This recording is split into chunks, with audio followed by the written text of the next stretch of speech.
Happy Father's Day, everyone. It's a beautiful, beautiful day here in Cotacachi, Ecuador, and I hope it's very beautiful where you are. Today is a celebration of Father's Day. Have you ever stopped to think, what makes a father a father? You say, well, that's easy. You just get somebody and mate with them and you're father. Well, that's the tragedy of the day. For we have so many where the father is missing in the home. So what makes a father a father? Certainly it is more than just being married. Certainly it is more than just having a home, a house you live in. Certainly it's more than a man going out and making a living so that the wife can be at home. And now in our day, wives do work also. Certainly it's more than that. Certainly it's more than providing a good, solid base of consciousness so that the father provides the security in the home. Certainly it is more than that. What makes a father a father? A person who can share his wisdom, who understands his offspring, who takes time to provide for that offspring his experience in life. You can tell in the colleges of the day who has had the kind of an experience with the father figure, where they are secure and they can share without concern about other people's acceptance of them. They're not very plentiful in our day, but they are there.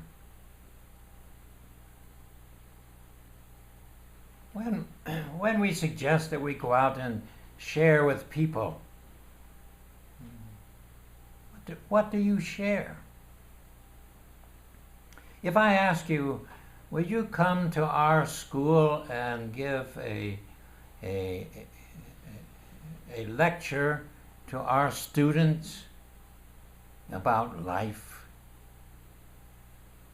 would you accept it? And if you did, what would you share? Well, today I'd like to go into the study of a speech or a lecture that was given by Serapis Bey in 1982, which is recorded in volume 25, number 36, in which he came and talked to graduates of both Montessori International, the 8th grade graduates, as well as Summit University. But we will just deal with how he dealt with teenage boys and girls, what he shared with them. Now, you have to understand, this isn't to brand new people to in the teachings. These students have been studying the teachings. But nevertheless, take a look at how much you learn by watching and listening and thinking along with our beloved Serapis Bey, who incidentally is the head of the Ascension Temple, and he's also the head of the Fourth Ray in terms of the ascended hosts. He starts out by saying, I address you in the whiteness of the glory of God, which you have made your own. One of the unfortunate things in our life in this present hour is the misuse of some of the biblical understandings and the spiritual understandings of God. As soon as you talk something about being in the whiteness around you, immediately you have people talking about race. We're not talking about race. We're talking about vibration. To me, there's no difference between individuals who have different colors of skin. You take the skin off and it's all the same. It's all in the head. It's all in whether we are open to see the Christ light in every person. And that's what he's talking about here. The whiteness of the glory of God. Those who spend time in prayer, in meditation, in decrees, and that kind of activity, develop a high frequency energy around them. It doesn't really matter the color of the skin, it's all the same. And we have to begin to see what the misuse of this awareness has created us and created for us in our present time. So he says, I address you in the whiteness of the glory of God, which you have made your own. You have worn it upon your bodies, not merely as a uniform for uniformity, but for the one form of the living Word. You have worn his whiteness as the undergarment of humility. You have worn the whiteness of the Mother in your heart as a badge of constancy and a source, a magnet to draw down the life of God, to produce what you have determined to produce.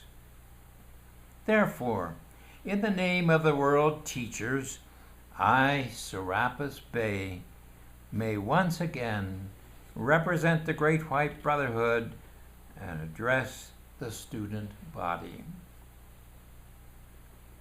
You have retrieved a light that was momentarily lost. You have raised it up, not uniformly, but individually as one. You have brought forth in the one clear image of Christ. Now, let it not be blurred. Let none step out of the white fire core to test a step that is not in time. This is where the fall came in. We kind of wanted to see what was on down the line further, lower in frequency.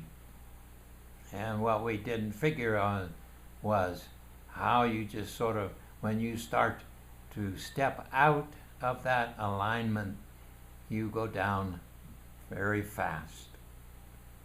A matrix is presented, and it is by your will. For any one of you could have easily left the ranks and said, I will no more walk at Camelot, for it is too hard. You cared for something more than yourselves. While others sleep, while others have slept. You have worked to fulfill the image of Abraham Lincoln, and so many others throughout history who have been the lone figure. And when all the world would move against the image of Christ, they stood alone. And you can think back over the different people who have stood out alone. They've been burned at the stake for it. They have had their heads cut off for it. They have been thrown to the wild animals for it. But they stood alone anyway. Didn't matter what people did to them. Now what do you represent to me? My hearts of light. You show the transition into Aquarius, where never again, for it need not be, should one anointed stand alone. For you have shown the unity of one, and the strength of the one Christ that is fed by the tributaries of your hearts together. So what do you see him doing here? He is drawing them together in unity. He is helping them to see that there's more power as we unite together in unity, in oneness of heart and spirit. The world may see a few or many students marching, but I see one blazing man-child. I see the one above you, who is the person of Christ. One, the one embodied in the many, the one who has become the infinity. I see the Christ presence, who will speak through your hearts. And I come with the comfort that I give to my own disciples at Luxor when they have fought the good fight and won. And it is this, dear heart, in the very space of the rest of recreation, know that there is the filling of the vacuum of cessation of activity with the golden light of the hidden man of the heart. Notice the hidden man of the heart. I speak of all warriors. I speak to all warriors of the Spirit, as to you personally, that when you come to the end of a labor so accelerated as requiring the all and every drop of self and the moment of rest, the moment when activity ceases, all of a sudden upon you there comes the silence of heaven, of the sealed room in your heart, where the image of the golden man is, where the heartbeat is the sound that defines the spirals of infinity. No longer do you watch the clock, as watchers do, counting the hours till death do us part. You are now cycling the course of your life by the heart of God that beats in your breast, that quickens as you strive and as you give, and that subsidizes in the descent of the sine wave. That subsides in the descent of the sound wave. Hour by hour, the wave is mounted, the crest is experienced, and then the release in the performance of this new wave of light is pumped from the very heart of your I am presence to fulfill your own will of determination. Why, you have experienced almost that extraordinary strength that is given when the individual determines to perform the impossible task on behalf of his fellows. Now he's talking to students who went through what we went through when I was on staff in getting ready for a conference. And you would go days with just tremendous impetus of service. You would go from early morning until late at night. You would spend everything you have, and you come up to the morning hours of the conference to start, and you still are not ready. And that is when the master takes over, and it's all finished in time for the first lecture to begin. This is a normal thing where you just give every ounce of energy that you have, and you say, it's impossible, we're not going to make it. But we did make it. And when it was all over, you had this experience of ecstasy. It was finished, it's great, and so on. And you have that inner peace and that inner joy. He said, now there is a pause. It is for the entering in to the secret chamber of your heart where you dwell. There you go to be loved in the arms of your beloved Christ self. There you go to rest. And when you place your bodies to sleep, there is the journey, not to the active temples, but to the abode of the Buddha, where there is a meditation and peace, and a new experience of drawing in the in-breath of life. You have spent all that you are, and in the in-breath is come the newness of the self, and that self is the capital S, the divine self. You actually breathe in the image of the golden man of the heart. You breathe in the person of Christ. Understand this mystery that I reveal for the first time. It explains the requirement of the expenditure of yourself. That is called sacrifice, but it is not. In this spending of oneself, you see, there is created an absence of self, because you have allowed yourself to flow into God's project. And therefore, as the return comes, the return is the ending of the entering of the real self, capital R and capital S. This is the meaning of the statement to be formed and reformed in Christ that Paul was talking about in Galatians 4, the 19th verse. We are recreated. And this is what it's all about.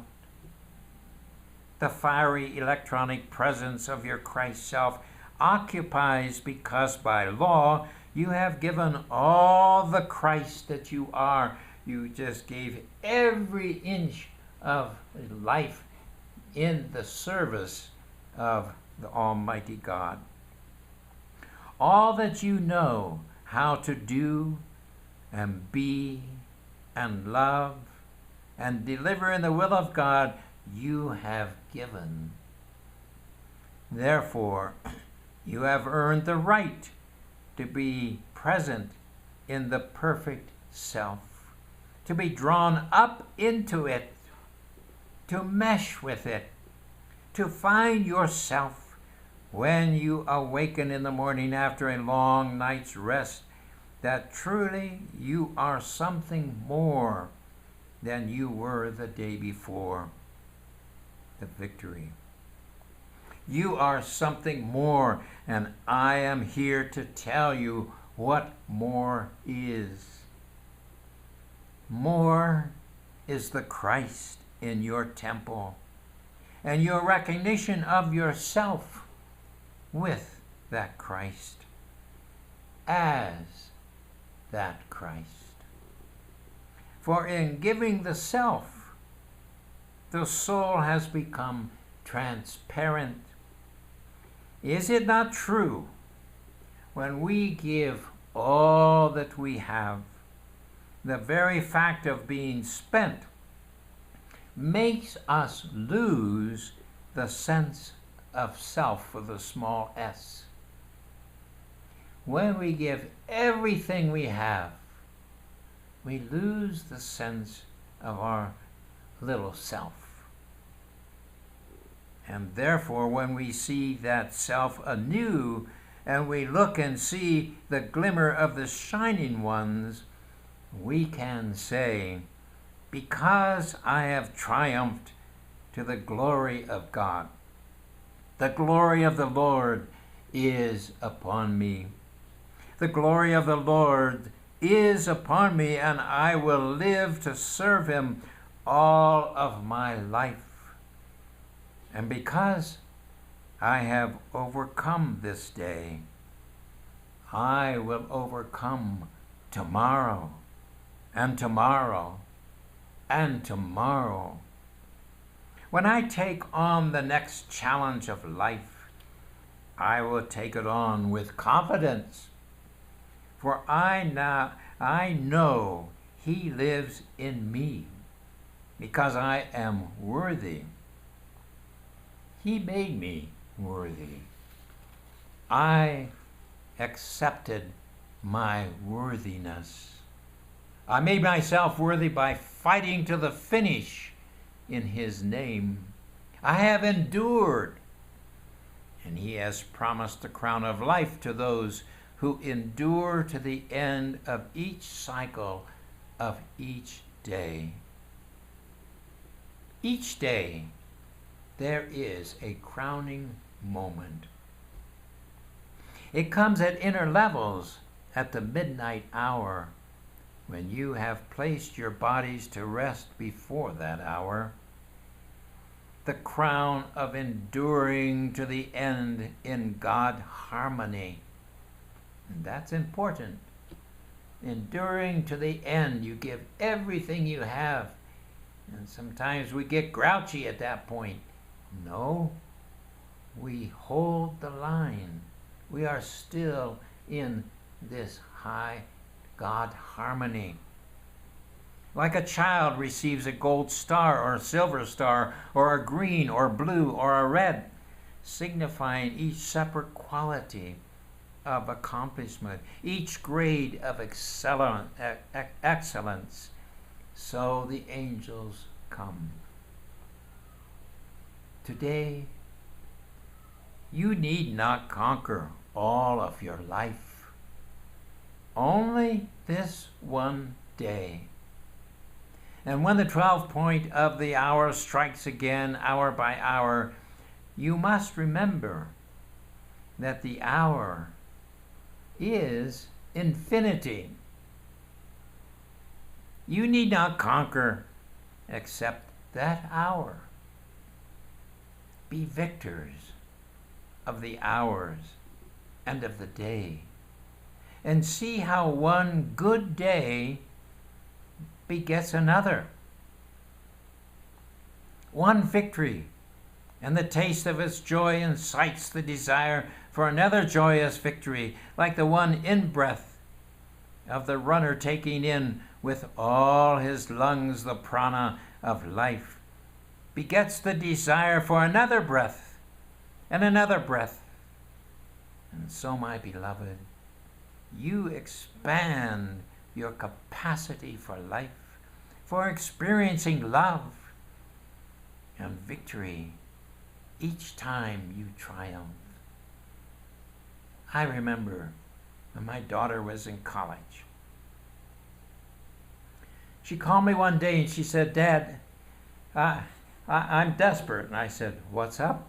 She said, I'm going to take a test and I know I'm going to flunk it. I just know I'm going to flunk it." And I said, "My dear, have you ever in your life flunked a test? Ever?" She said, "No."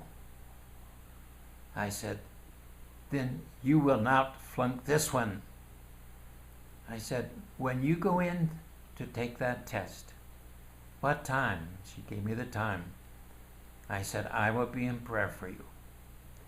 You go in and you sit down and you take a deep breath. And you know how to call the angels. And you ask the angels to come and assist you. And I assure you, you will pass the test." It was not too long after the hour when I got a telephone call. "Dad, I aced it." What she needed in that hour was the father experience. This is what we have to offer our children. This is more than just letting a child grow up on its own, but rather the giving of life, the giving of assurance, the giving of peace, the beginning of understanding of life. He says, "Let the mediocre ones who tire of labor, let the serpents point the finger and point at their pity. It has no power over you. I declare it. You have no path in God or with me. They weary in the work of the Lord, and they condemn it in others." Or you see that now all over the world, in America as well. They do not see the great life of God being born. They are not renewed in their courses in the strength of the Lord. Therefore they fear death constantly, should they exert themselves. And sometimes you see in emergencies, people, "We need somebody to lift quick, lift."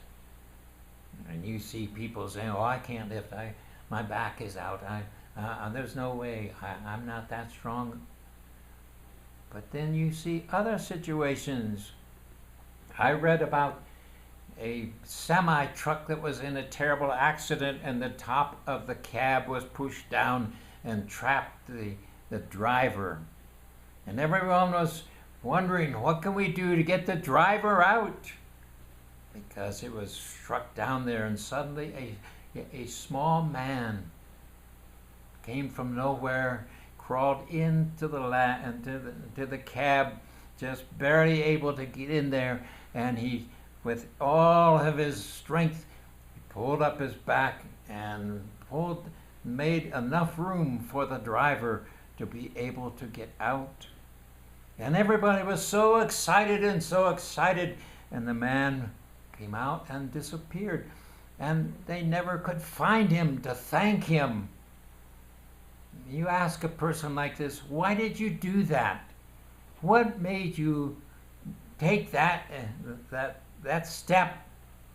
They don't know. They just know that there was a situation and they had to do something, and they did it. The impossible.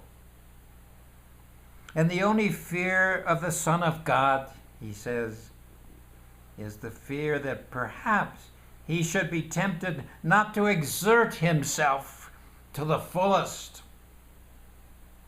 For he knows that step by step the way is won by the giving of self. And this is something we need to understand. Until we give ourself, we have given nothing. Oh, it's easy to give $10,000 if you have it.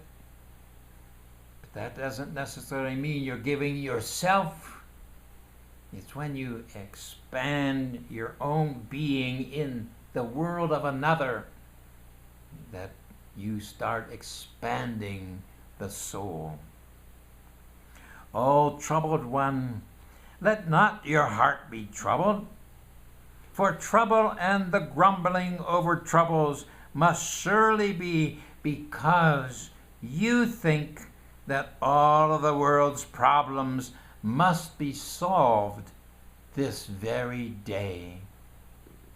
And when you demand it of the cosmos will not answer you, for cosmos knows that God has already solved every problem of the whole world, and he has set the mind of Christ for the cycling forth of the resolution. Yours is not to solve problems, but to mount the spiral of the original problem solver, the cosmic Christ, and simply to be in attunement with that mind that always knows everything to do and to say and to be, and to know to be active when it is time to be active, and to know to be still when it is space for stillness. Listen then. Problems will appear regularly like specters out of the astral deep in your life.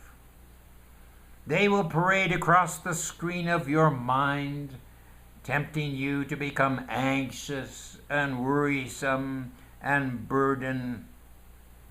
Isn't that the way we are? We have a problem. We start worrying about it and we start getting the energy built up and so on, because we haven't really trusted. But you see, God has already placed the image of the golden man in the heart across the very same screen. And these specters, by the magnet of Christ, are in the process of dissolution, if you will only let them go and be dissolved. But if you energize them with your worrisomeness, they will be activated by a surge of energy which you release in states of emotional turmoil and disturbance. I said, God has already solved every problem that will appear in your entire life. And every problem is karma, yours or another that you allowed to get in your way. God has foreknown from the beginning the cycles of your karma, for he is the lawgiver and the law taker. Therefore, know there is a Christ. He liveth. He is the one sent. There is the Word. There is Maitreya. There is every ascended master you can name. But the most important name that you can name is your own. Therefore, name it and cry it out in this hour. I wish to hear you say your name. Say it now. Nancy. Mark. Donna. Cry it out. That is the most important name you can pronounce. For to claim it as your own is to claim your opportunity to be Christ. The most important Christ that can become the most important Christ that can become where you are is your Christ. You see. For really, you really cannot ultimately benefit from another's awareness and amazing self-mastery through that Christ. Look how many people do not like who they are. Look how many people do not like the body they're in. Look how many people are talking about switching sexes. It's really very, very tragic. They want change rather than beginning to bring that Christ into focus for their own being. That's what the plan is. That's why they are here. Now they have taught you to believe that Jesus is the most important Christ. And sometimes you have believed that Saint Germain or Gautama Buddha or Maitreya or Sanakamaru is the most important Christ. When this lie of non-recognition of God within came along, there also came along a great teacher, Gautama, who taught self-definition of Christhood, and therefore has been condemned ever since by those indoctrinated with the orthodoxy of Rome and other materialistic ones. See then, the God that is important is the God where you are. And because you are so trained to believe that Jesus is the one who is important, you forget to guard the Christ where you are. Jesus is compassionate. When you call him, he answers. But his answer is always the activation of the Christ within you. Did you know that, beloved hearts? When Christians pray to him, he acts out of compassion to accelerate by his own light their self-awareness of Christ. And many have seen the vision of Christ, and they have said, I am well because Jesus did this to me.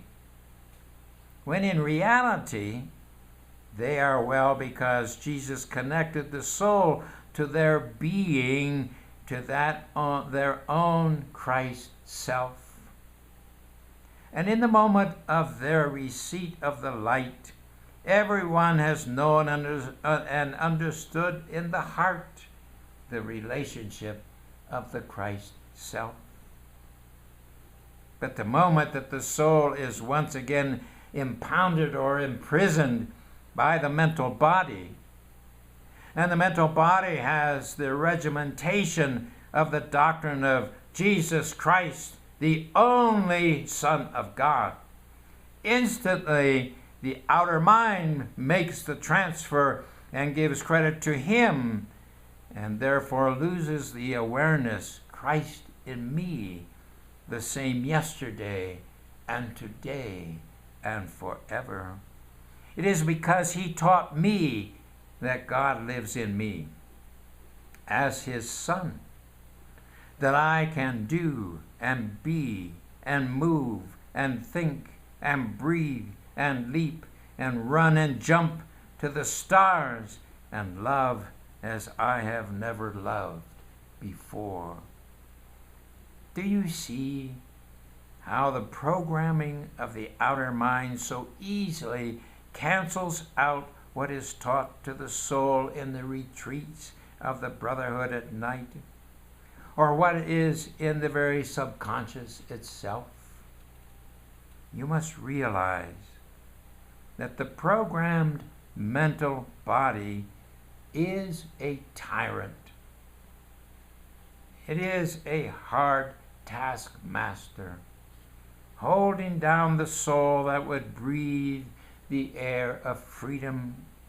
This is why you are here. This is why I am here.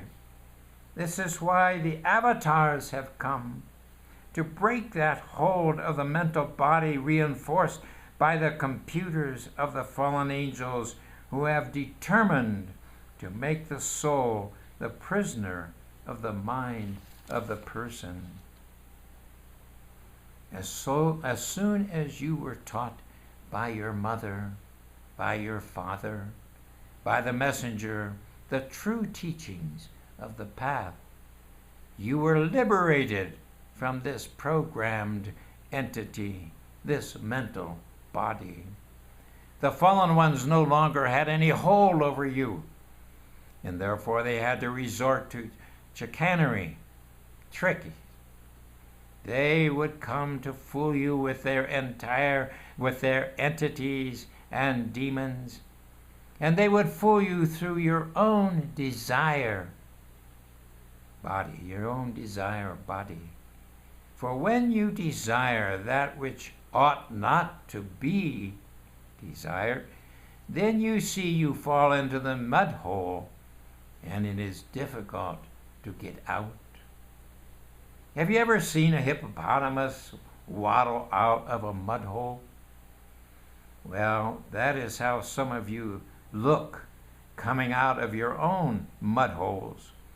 Perish the thought, for that is the electronic belt with all of its convulsive and repulsive thought forms that you have created, that you have put there. You are the living Christ. I come to show you how the living teaching spoken to the waking consciousness and the consciousness mind illumined by Christ changes the whole world of your being.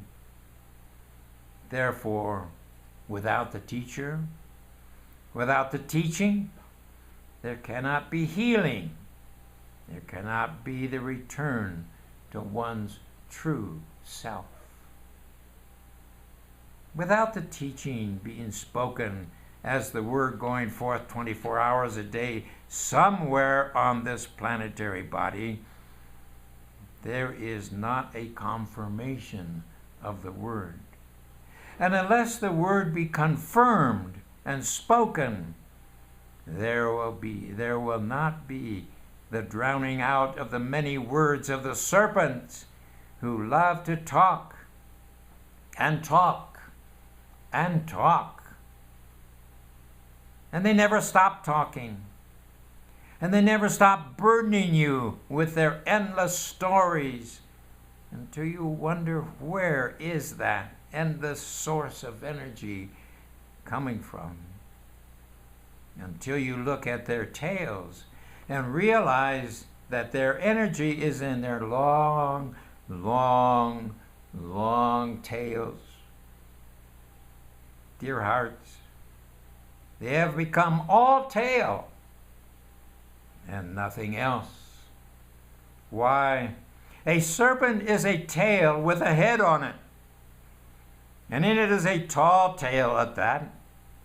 For they are always telling lies and lies and lies, you see, until you can no longer stand to even hear their tin box voices.